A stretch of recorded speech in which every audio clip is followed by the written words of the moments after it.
আসুন ভান্ডারীপাড়ার মানুষ, বিশাল বড় স্টেজ, বিশাল বড় প্যান্ডেল করা হয়েছে। নিশ্চয়ই আজকে যদি এখানে আর্জেন্টিনা ভার্সেস ফ্রান্সের ফাইনাল ম্যাচটা আবার রিপিট হতো স্ক্রিন দিয়ে, মানুষ কিন্তু জায়গা দিতে পারতাম না। একটু কথা বলেন। অথবা আমাদের দেশের কোনো গায়ক যদি আসতো, আমাদের জায়গা হতো না। কিন্তু এখনো জায়গা অনেক রয়ে গেল, কারণ সবাই তো আর কোরআনের কথা শুনবে না, ঠিক না? সবাই যদি কোরআনের কথা শুনতো, সবাই যদি সুন্নাহর কথা শুনতো, তাহলে আজকে আদালতের দরকার হতো না, আজকে পুলিশ, র্যাব, সেনাবাহিনীর দরকার হতো না। তবে একটা কথা নিশ্চিত করে বলতে পারি, এই প্রোগ্রামগুলো আমাদের প্রশাসনকে বিশাল বড় সহযোগিতা করে। এটা জোরে বলেন না সুবহানাল্লাহ। আপনি এক বছরের জন্য এই মাহফিলগুলো বন্ধ করে দেখেন তো, যত পরিমাণ পুলিশ চন্দনায় সে বর্তমানে আছে, তার 10 গুণ বাড়াতে হবে, ঠিক কিনা কথা বলেন না?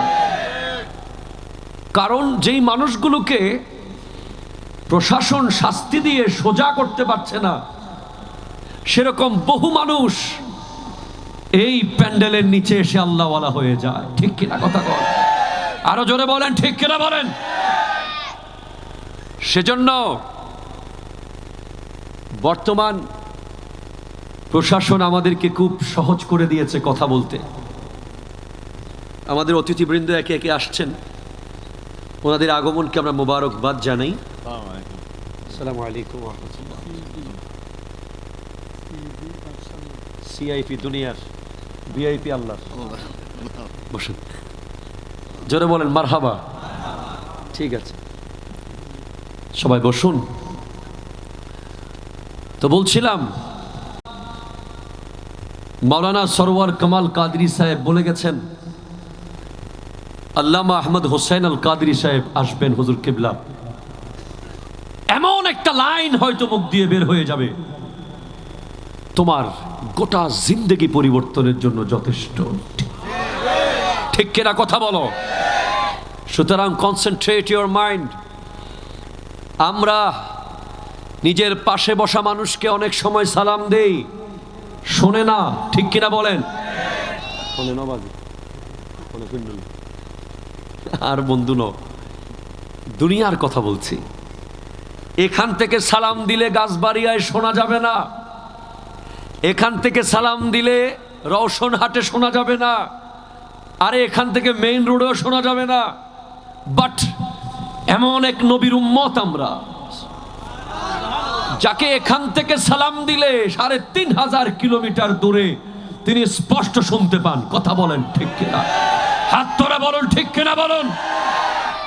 শুধু শোনেন না, তিনি জবাব দেন।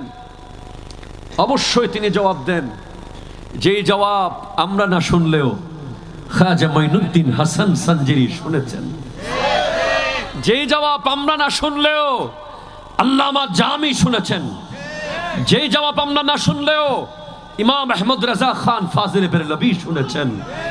সেজন্য দরুদ শরীফ যদি পড়ার মতো পড়তে পারেন তাহলে পড়েন, না হলে চুপ থাকেন।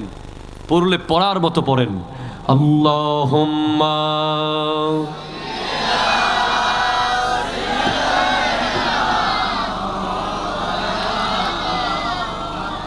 ওয়া আলা আলি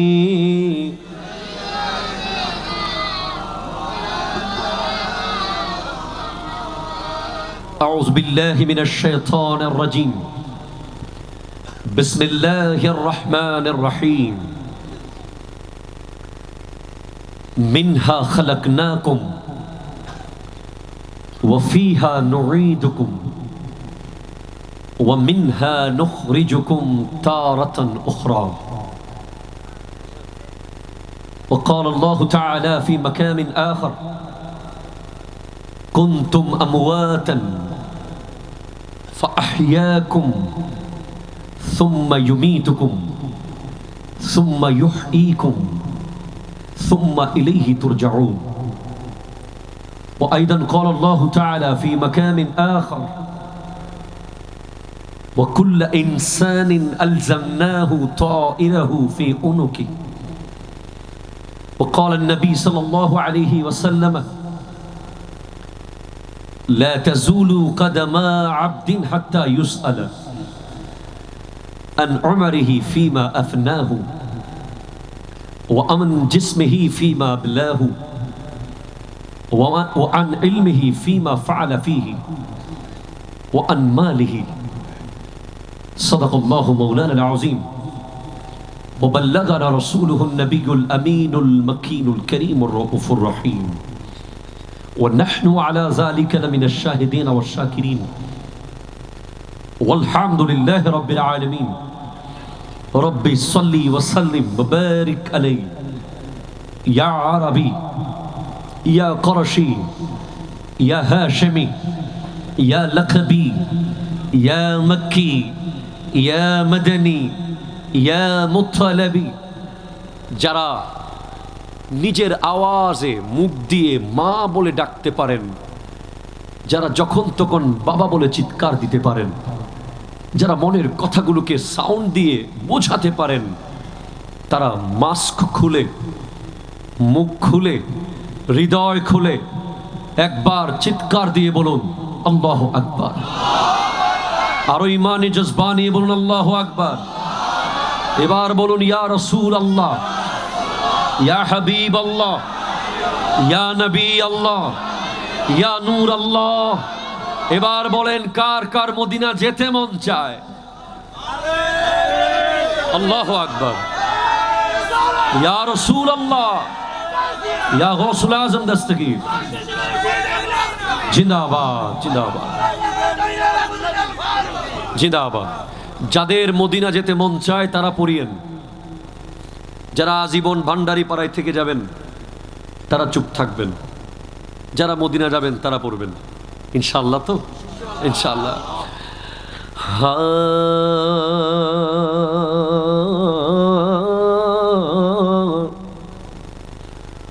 वो मदीना जो कौनैन का ताज है, जिसका दीदार मोमिन की मेराज है। जिंदगी में खुदा हर मुसलमान को वो मदीना दिखा दे तो क्या बात है। अजब रंग पर है बहारे मदीना के सब जन्नती है निसारे मदीना। मदीना न देखा तो कुछ भी न देखा,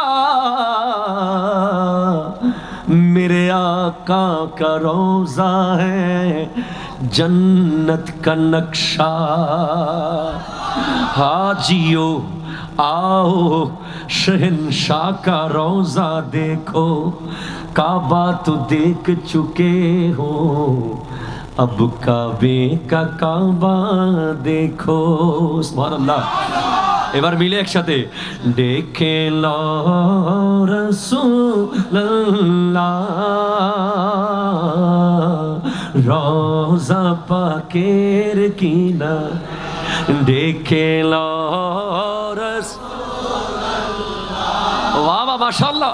রওজা পাকের কিনারে আমি কেঁদে কেঁদে হই গো সারা,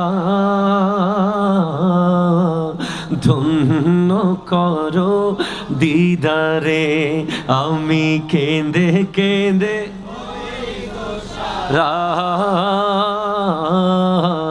ধন্য করো দিদারে। দেখে লো রাসূলুল্লাহ রওজা পাক আমি কেঁদে কেঁদে ওই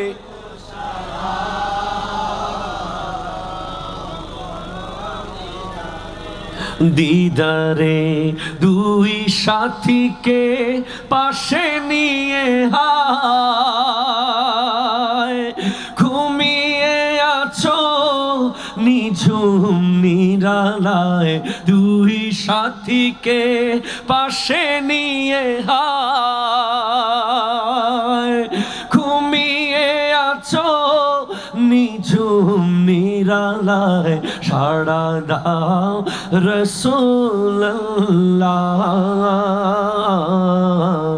ডাকে অধম তোমারে ডেকে রাসূলুল্লাহ রওজা পাকের কিনারে ডেকে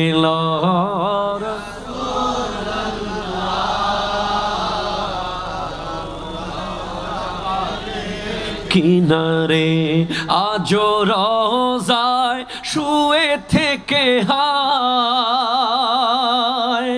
কাঁদেন তিনি উম্মতের মায়ায় আজো রওজায় শুয়ে থেকে হায় কাঁদেন তিনি উম্মতের মায়ায় মুদের অশ্রু ভেজা এ সালাম নবী পাঠিয়ে দিলাম শিয়রে ডেকে রাসূলুল্লাহ রওজা পাকের আমি কেঁদে কেঁদে ওই গোসারা ধন্য করো দিদারে নূরে উজ্জ্বল চেহারা তোমার দেখিলে হারাম ওই দুজখের নাম নূরে উজ্জ্বল চেহারা তোমার দেখিলে হারাম ওই দুজখের নাম তুমি কবে দেবে এই মোলাকাত দেখা দেবে আমারে ডেকে রাসূলুল্লাহ রওজা পাকে কিনারে আমি কেঁদে কেঁদে ওই গোসারা ধন্য করো ধন্য করো ধন্য করো দিদারে সুবহানাল্লাহ।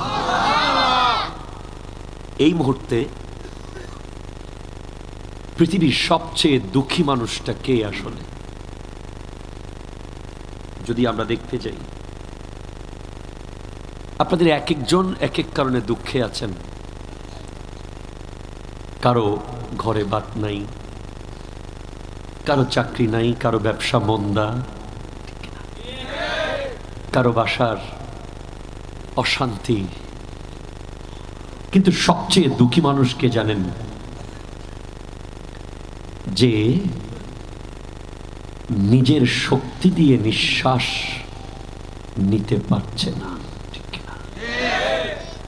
বিশ্বের বিভিন্ন হসপিটালে, চট্টগ্রাম মেডিকেল কলেজ হাসপাতালের 12 নম্বর ওয়ার্ডে গেলে দেখবেন আমার আর আপনার মতো কিছু মানুষ একটা যন্ত্র ছাড়া নিঃশ্বাস ফেলতে পারছে না।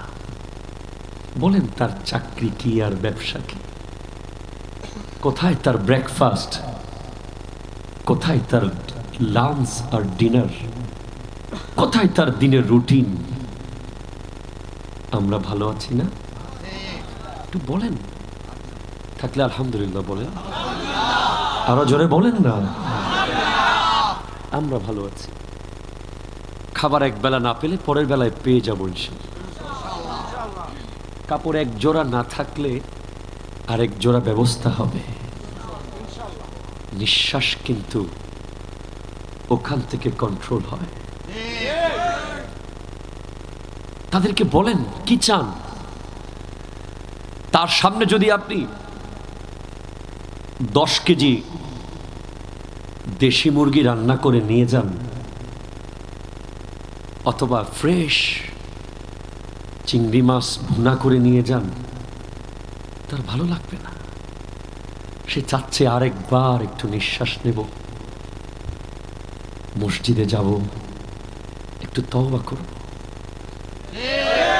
কারণ সে বুঝে গেছে পৃথিবীটা কিছুই না, সেটা সে বুঝে গেছে। আমরা বুঝি নাই, কিন্তু হসপিটালে পড়ে থাকা, প্রিয়জন থেকে দূরে থাকা অসহায় মানুষটা বুঝে গেছে। Another one, এই মুহূর্তে আপনার বাড়ির ওই বটগাছের নিচে, ওই জঙ্গলে, নদীর ধারে, পুকুরের পারে শুয়ে আছে। না জেনারেটর আছে, না আইপিএস আছে, না জানালা, না দরজা, আগাছা ভরে গেছে উপরটা। বহুদিন হয়েছে সন্তানেরা সাফ করেছে, যায় না কেউ এখন আর। 2020 সালে এই মাটি জানাজা হয়েছিল, আর কেউ যায় না। আর জীবনে কোনোদিন আসতে পারবে?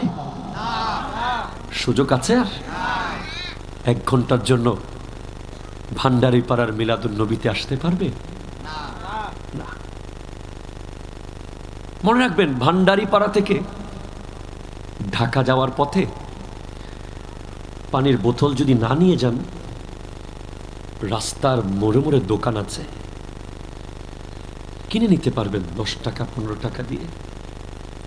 টাকা না থাকলে অসুবিধা নাই, বাংলাদেশের মানুষ এত নির্দয় না। 1 বোতল পানি চাইলে দেবে। তোয়ালে নিয়ে যান নাই, ঢাকায় থাকবেন, কিনতে পারবেন। ব্রাশ টুথপেস্ট নিয়ে যান নাই, কিনতে পারবেন। বাট আমার নবী বলছেন, ইয়া আবা যার ওয়া খুযিজ যাদা কামিলান ফাইন্না সাফারা বাঈদুন। এখানকার লাগেজ না নিয়ে অনেকে দুবাই চলে যায়। আমি 1 কাপড়ে যেতে দেখেছি বহু মানুষকে, হাতে পাসপোর্ট আর ভিসা, শেষ। বাট ওখানকার লাগেজ নিতেই হবে। ওখানে রাস্তার মোড়ে মোড়ে শপিং মল নাই যে 50 টাকার নেক আমল কিনে নেব, 100 টাকার জিকির কিনবো, 500 টাকার দরুদ কিনবো। রাস্তার মোড়ে মোড়ে দোকান ওখানে পাওয়া যায় না। এখান থেকে নিতে হবে এবং নিশ্চিত করতে হবে নিচ্ছ। You have to ensure that you have the luggage of grave. কবরের লাগেজ যে আছে নিশ্চিত করতে হবে। এটা করেছিলেন খাজা গরিব নওয়াজ। জোরে বলেন না সুবহানাল্লাহ। সেজন্য কপালে লেখা উঠেছিল, হাজা হাবিবুল্লাহ মাতা ফি হুব্বিল্লাহ। ইনি আল্লাহর হাবিব, আল্লাহর প্রেমে মারা গেছে। এনশিওর করেছেন লাগেজ। 40 বছর গোটা রাত জেগে জেগে নামাজ পড়ে পড়ে। গৌসুল আজম আব্দুল কাদের জিলানী। সেজন্য যাওয়ার সময় সনদ এসেছিল, আল্লাযী জাআ ফি ইশকিন ওয়া তাওয়াফা ফি কামালিন। যার আগমন হয়েছে ইশকের উপরে, যার গমন হয়েছে কামালিয়তের উপরে। আজরাইল আলাইহিস সালাম যাকে চিঠি এনে দিয়েছে, হাযাল মাকতুব, এই চিঠি প্রেমিকের পক্ষ থেকে প্রেমস্পদের কাছে। এনশিওর করেছেন শাহেনশাহ শ্রীকোট আল্লামা শ্রীকোটি আল্লামা তৈয়ব সাকিবুল্লাহ এনশিওর করেছেন হযরতে আহমদুল্লাহ মেজবান্ডারি। কথা বলেন ঠিক কিনা? হাত তোলে বলুন না ঠিক কিনা বলুন না।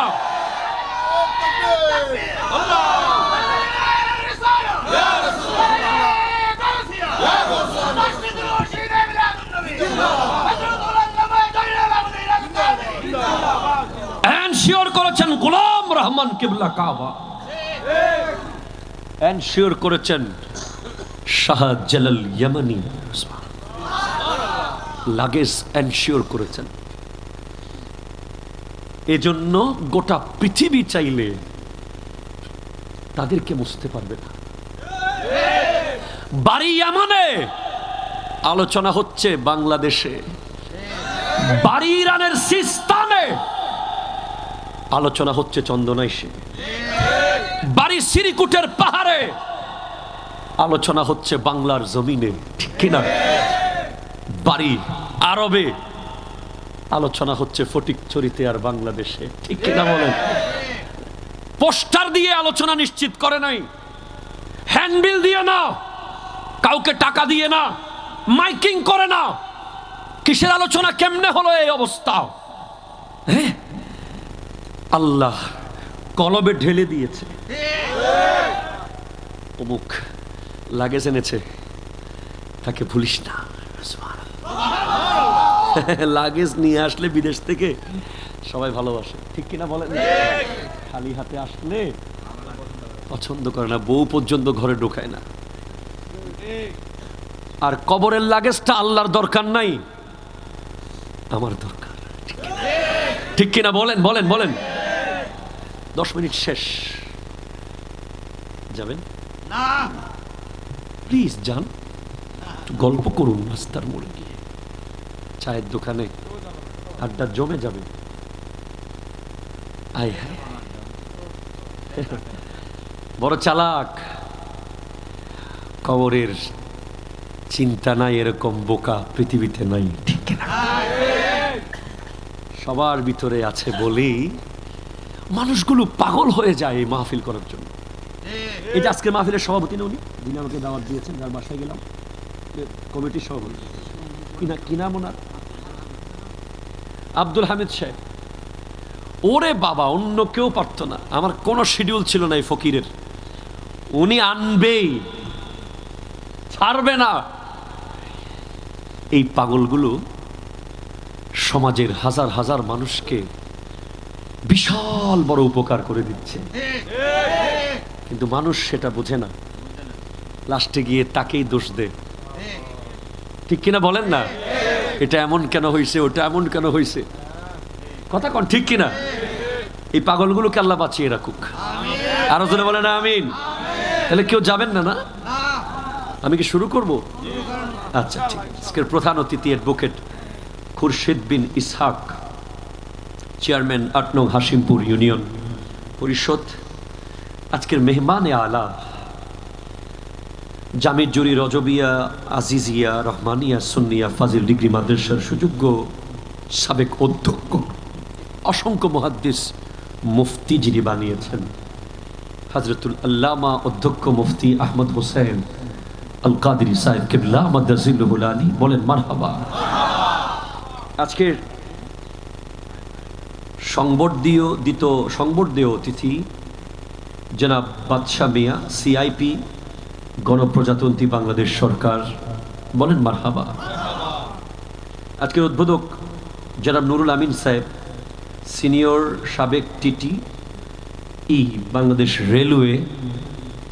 আমার আগে অত্যন্ত সুন্দর আলোচনা করেছেন গুমদন্ডি ইসলামিয়া আলিম মাদ্রাসার সুযোগ্য উপাধ্যক্ষ অধ্যক্ষ মাওলানা সরওয়ার কামাল আল কাদেরী সাহেব কিবলা মাদ্দাজিল্লুহুল আলী, বলেন মারহাবা।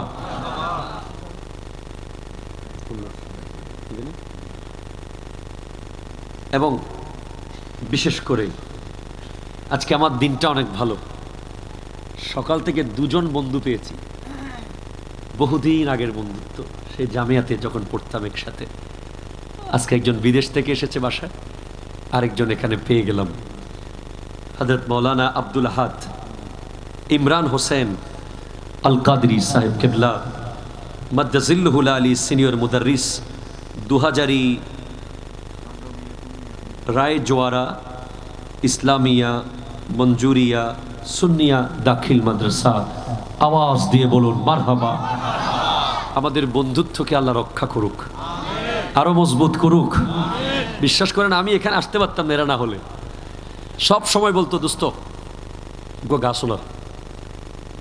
ছাত্র জীবনে আমিও যেখানে সেখানে দাঁড়িয়ে গাওয়া শুরু করে দিতাম। এই বন্ধুরাই আমাকে আজকে জয়নুল আবেদিন কাদরি বানিয়েছে। আমার কোনো যোগ্যতা নাই।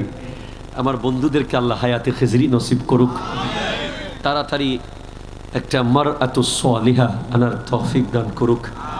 একটু জোরে বলেন না আমিন।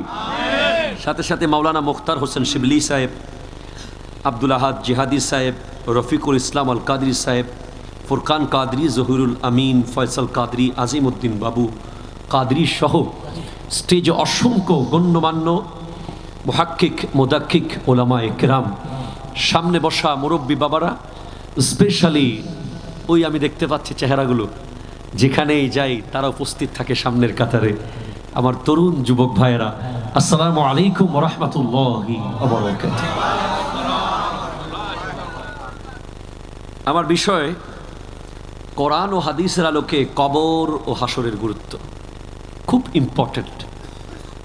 আমি সে আলোকে তিনটা আয়াতে কেরিমা তিলাওয়াত করার সৌভাগ্য অর্জন করেছি। একটি আয়াত আমি তিলাওয়াত করেছি কোরআনুল কারীমের সূরা তাহার, আরেকটি আয়াত সূরা বাকারা থেকে, আরেকটি আয়াতে কেরিমা আমি তিলাওয়াত করেছি সূরা বনী ইসরাইল থেকে। আল্লাহ পাক আমাকে কোরআনের সঠিক তথ্য শুদ্ধভাবে আপনাদের সামনে তুলে ধরার তৌফিক দান করুন। আর একটু জোরে বলেন। দেখুন আল্লাহ বলছেন মিনহা খালাকনাকুম, সেখান থেকেই তোমাকে বানানো হয়েছে। বানর থেকে না,